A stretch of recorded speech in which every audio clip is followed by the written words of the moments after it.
5 দিনের ব্যবধানে ফেনীর দাগনভূঞা ও সোনাগাজীর দুটি খামারে গভীর রাতে অস্ত্র ঠেকিয়ে হামলা চালানো হয়। কুপিয়ে আহত করা হয় খামারের মালিক ও শ্রমিকদের। লুট করা হয় 15টি গরু।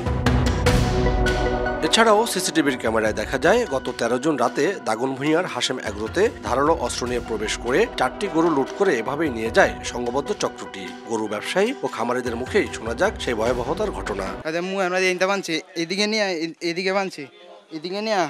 এদিকে বানছে আমরা পিস্তল ধরে রাখছে, তারপরে ছুরি দিয়ে ধরছে না, জব করে হালাইব, ছুরি ধরছি। আমার ছেলেরা মার শুট করছে, আমার মার শুট করছে, আমরা কিছু আমাদের কইতারি না, কত রা করলে জবর করে আল্লাহ মতো রানি। 2021 সালের কোরবানির ঈদের কয়েকদিন আগে গরু ছিনিয়ে নিতে গিয়ে ফেনীতে এক গরু ব্যবসায়ীকে গুলি করে হত্যা করা হয়। এ ঘটনায় পৌরসভার 6 নম্বর ওয়ার্ডের বর্তমান কাউন্সিলর আবুল কালামের বিরুদ্ধে মামলা হয়, তবে বহাল তবিয়তে এখনো সে।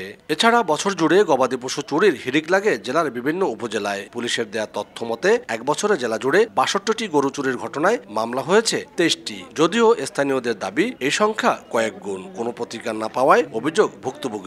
তবে আসন্ন কোরবানি উপলক্ষে খামারের গরু নিয়ে দুশ্চিন্তায় তারা। চলছে প্রেডিকশন গেম নগদ অ্যাপে। প্রেডিকশন করে জিতুন জিক্সার বাইক, টিভি, স্মার্টফোন সহ আরো অনেক পুরস্কার।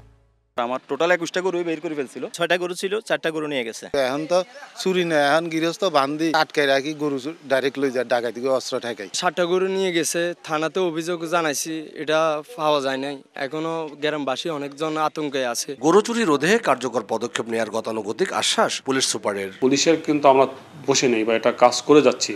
হয়তো সকল ক্ষেত্রে আমরা পুরোপুরি জিরোতে আনতে পারছি না, কিন্তু তারপর আমাদের চেষ্টা থাকে যত মিনিমামে একেবারে এটাকে নিয়ে আসা যায়। এদিকে কোরবানির উপলক্ষে কেনা গরু নিয়েও দুশ্চিন্তায় গৃহস্থরা। আর পশু চুরি ঠেকাতে নিজ উদ্যোগে পাহারা আর নজরদারি বাড়িয়েছে খামারিরা। আতিয়া সজল, সময় সংবাদ, ফেনী।